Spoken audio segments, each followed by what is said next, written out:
raise your hand if you have a question. We'll start with Ed Encina, Tampa Bay Times. Hi, Victor.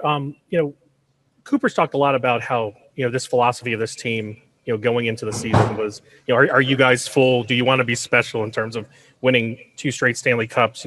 How has this team kind of embraced that all year long during what's been, a really long path to this point? Yeah, I mean, what we experienced last year is something that, you want to experience again. And, this group is super special. And the way we came together, the regular season was kind of, up and down.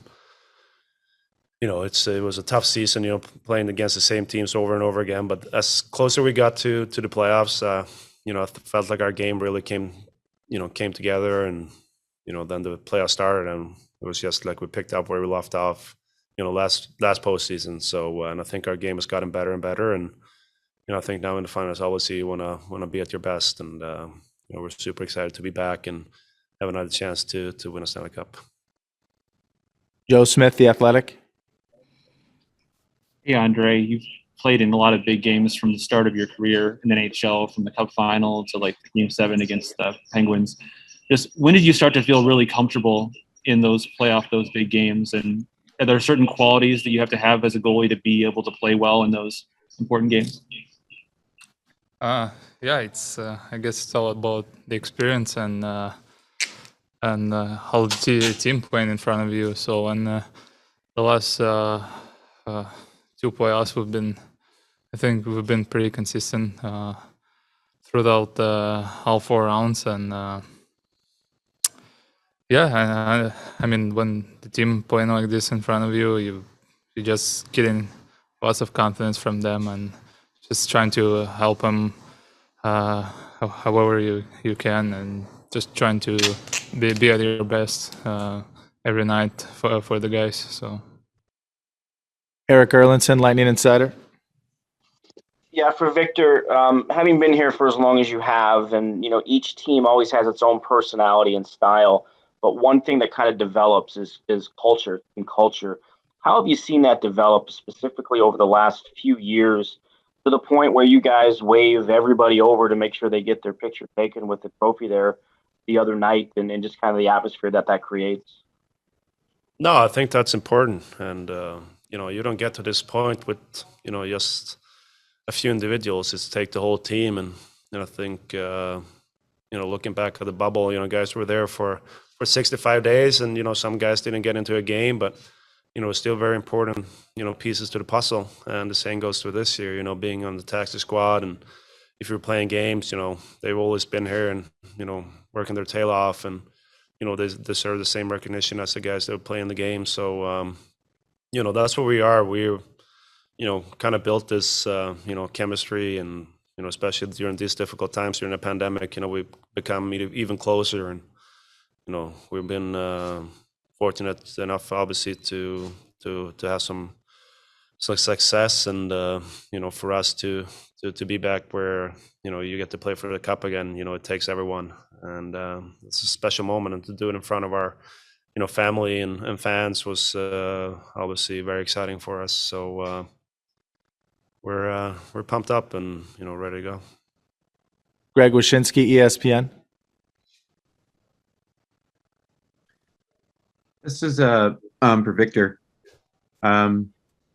Let's say you had to defend Braden Point. How would you do it? He's such an incredible skater, stick handler. What would be the key in trying to stop that guy? I don't know.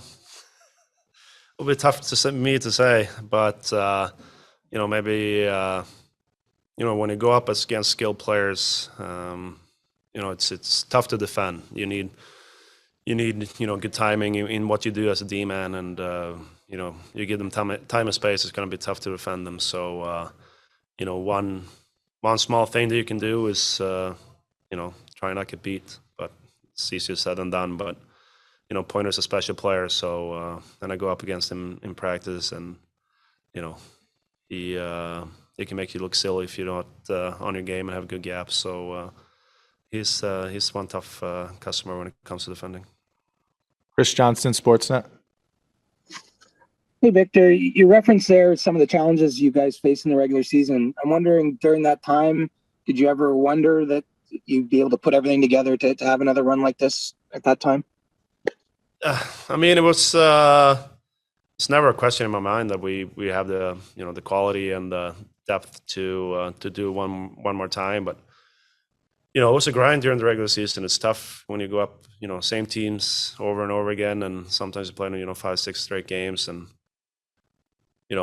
But like I said earlier, our game really started clicking, and once the playoffs started, it was like we picked up where we left off last year, and everyone knows their roles, what's expected of them every night, and everything started clicking. And I think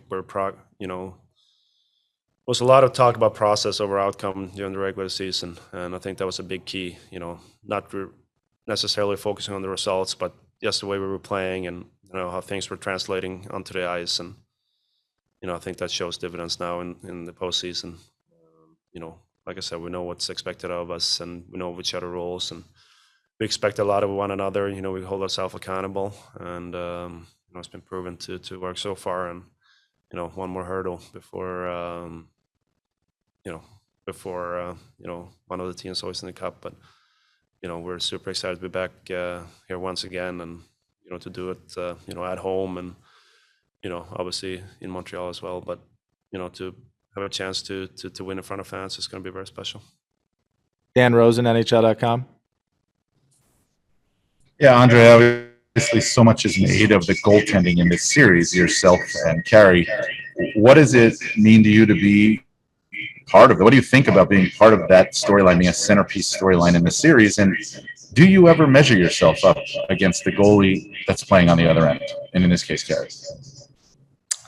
Yeah, obviously, Carey is one of the best goalies in NHL. And it'll take lots of effort to beat him, and obviously it's the big personal challenge as well for myself. It's always it's the game of hockey.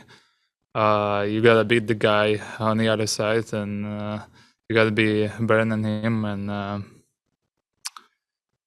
so just I'll give him my best, I hope, and we'll do whatever I could to beat him. And as I said, big challenge. It'll be interesting, I think, for the fans, for the experts, for everybody. Mary Fiallo, Tampa Bay Times. Victor, Andrei, both of you have families, and I was curious what it's been like this postseason, getting to have this experience with them again, especially after last postseason and spending 65 days in a bubble and not being able to share those moments with them along the way. For you. Yeah. Mm-hmm.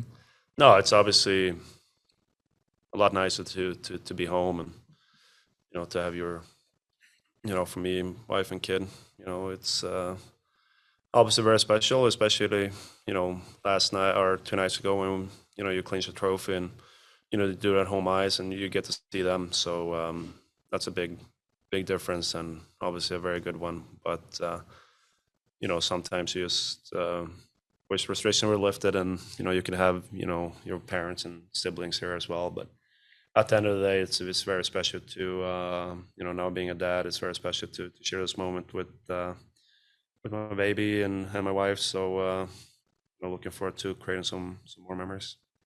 We'll do 2 more questions. Joe Smith, The Athletic.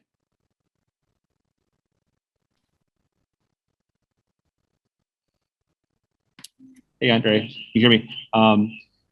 When you get to know Kucherov quite a bit over the years and what kind of competitor he is, at what point did you kind of see or sense that he was something kind of special or different about him from other players that you played with and against?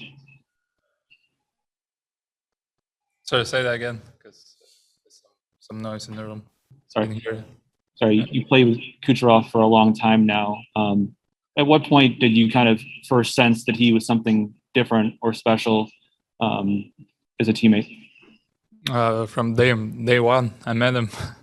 I was all the way back in Russia, so he was always special, always super skilled, and That's funny because lots of experts and fake coaches didn't really believe in him, and they were saying that he will never be like a big star and all that stuff. But in the end, you see itself.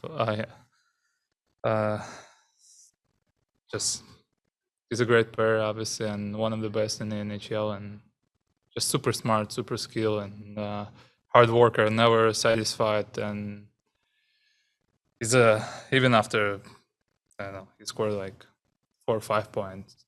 He's never satisfied because he wants to score like I don't know, like 6-7 points a game, and just that's just a classic coach. You know, he always trying to get better, and just pushing himself in the games, in practice, and that's what makes him best in the world. Last question, Guillaume Lefrancois, La Presse. Hi guys, my question is for Victor. What is it that can be said about the toll on the player's body to go through 2 straight long playoff runs, and then how do you handle that throughout the season and all the way until now? I didn't hear the first part. Sorry. Yeah, no, I was asking about the toll that that two deep runs in the playoffs can take on players' bodies. Yeah, but this is the most fun part of the year, and if you go deep in the playoff run, obviously is a good thing. So for us to be back here, this is everything. Even if you feel a little bit tired, you just push that aside. It's all inside your head, and mentally, you got to be tough. But at the end of the day, we got at most 7 games left, and you just got to put everything on the table. There's nothing to save it for, and I'm just super proud of our group, the way we came together once again to be in this situation, and you can't let these situations and opportunities slide. You got to take advantage of it when you get the chance. So they're probably saying the same thing on the other side. So it's going to be a great matchup, and looking forward to it.